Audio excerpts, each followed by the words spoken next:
Hola amigos de la EUDE y seguidores de los relatos olvidados de la historia.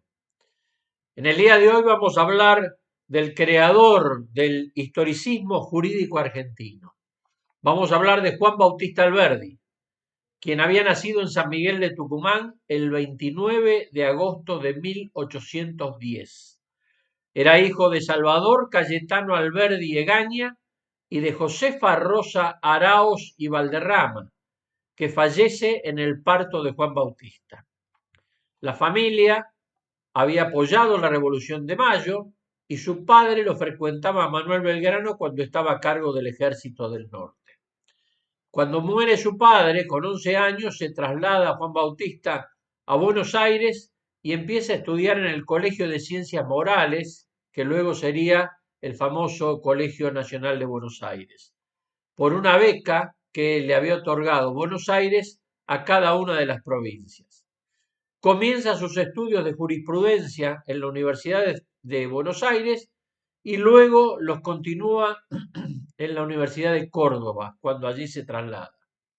Estando en Buenos Aires, abandona un poco sus estudios y se dedica a la música, donde compuso obras clásicas para piano, guitarra y flauta, estrenando o escribiendo en 1832 su primer libro llamado El espíritu de la música y luego, casi inmediatamente, un método para aprender a tocar el piano con la mayor facilidad.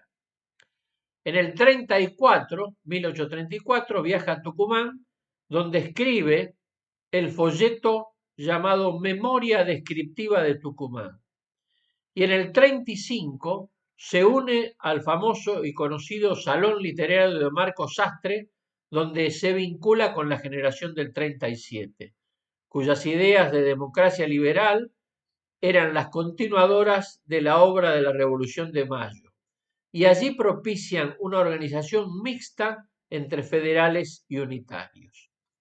En el 37 escribe el inicio de una tesis doctoral llamada El fragmento preliminar al estudio del derecho, que es la que le da origen a su afamado historicismo jurídico argentino.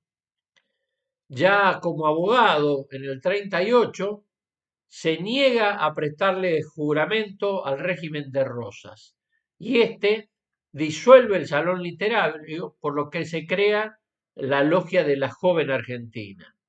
A partir de ese momento se exilia en Montevideo, dado que era complicada la estancia de los miembros de esta logia en Buenos Aires. Muy bien, estando en Montevideo, escribe dos obras de teatro, llamadas La Revolución de Mayo y El gigante Amapolas, que eran una sátira al régimen rosista con el seudónimo de Figarillo.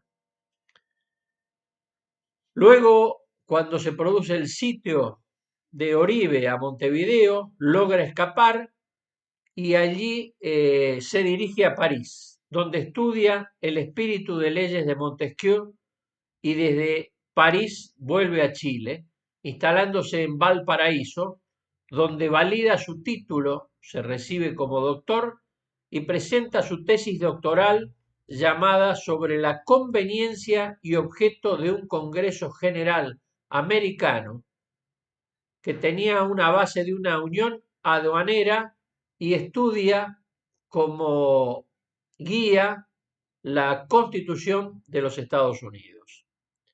En el año 1852, estando en Chile, comienza a escribir un tratado para la futura Constitución. Y en mayo precisamente del 52, luego que se anoticia de lo que fue la derrota de Rosas en Caseros, publica lo que lo llevaría a la fama y lo que serviría de base por mucho tiempo para la organización nacional. Sus famosas bases y puntos de partida para la organización política de la República Argentina, cuyo lema central era gobernar es poblar. Meses después, como complemento de la misma, publica un proyecto basado en la Constitución del 26 y en la de Estados Unidos, que se llama Sistema Económico y Rentístico de la Confederación Argentina, que era complementario de las bases. No obstante ello, por su forma de encarar ese liberalismo constitucional, se cruza con Sarmiento en una polémica y escribe, como forma de confrontarlo, sus famosas cartas quillotanas. Siendo ya Urquiza presidente en el año 54, le ofrece ser ministro de Hacienda, lo cual lo rechaza y prefiere que le otorguen funciones diplomáticas en Europa.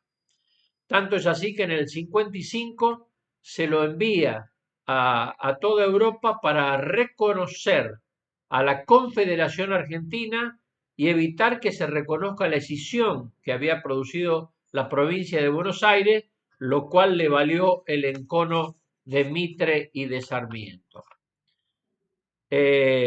Recordemos que siendo ministro también viaja a Londres y allí lo conoce a Rosas. Y estando con Rosas se da cuenta de cuál era su ideal y demás y le propone escribir la defensa de las acusaciones que recibía Rosas en contra de sus enemigos. Muy bien. En el año 62, 1862, publica en Francia un tratado llamado De la anarquía y sus dos causas principales, del gobierno y sus dos elementos necesarios en la provincia de Buenos Aires, con motivo de la reorganización que estaba haciendo partícipe para integrarla a la provincia de Buenos Aires y a la Confederación Argentina. Regresa al país y es elegido el 16 de septiembre del 78 diputado por Tucumán, donde se reconcilia con Sarmiento. A su vez, en el año 80, la Universidad de Buenos Aires, su Facultad de Derecho, lo designa como doctor honoris causa. Y el 24 de mayo del 80 asiste a la colación de grados para presentar un trabajo, pero la dificultad que ya tenía en su salud hace que Enrique García Meró, quien sería posteriormente su biógrafo, lea el trabajo que lleva el nombre de la omnipotencia del Estado en la negación de la libertad individual. Trabajo que tiene la vigencia hasta de hoy para tenerlo muy en cuenta. Mitre, siendo presidente, se opone a editar sus obras completas por la oposición que Alberdi había manifestado en la guerra de la Triple Alianza. No obstante, el presidente Roca trata de hacerlo, aunque no puede lograr nombrarlo diplomático en Francia, por lo cual Alberdi se dirige por su propia cuenta a Francia, donde fallecería a los 73 años en un suburbio de París, en Neuville-sur-Seine, el 19 de junio de 1884. En la Recoleta hay un cenotafio donde descansaron sus restos hasta el 91 y que actualmente ellos fueron trasladados en 1991 a la casa de Tucumán. Como final, recordemos que en 1895, al año de la muerte de Alberdi, su hijo Manuel comienza a publicar sus escritos póstumos, que los continuaría en el año 1901 Francisco Cruz, publicando el tomo 16 que cierra el emprendimiento. Creo yo que es un mínimo reconocimiento, respeto y recordatorio de quien fue el máximo representante del liberalismo latinoamericano. Tengámoslo en cuenta que gracias a él tenemos nuestra Constitución y las bases para la reorganización nacional. Les agradezco su presencia, espero que les haya sido de interés y los espero, Dios mediante, en el relato de la próxima personalidad olvidada de la Argentina.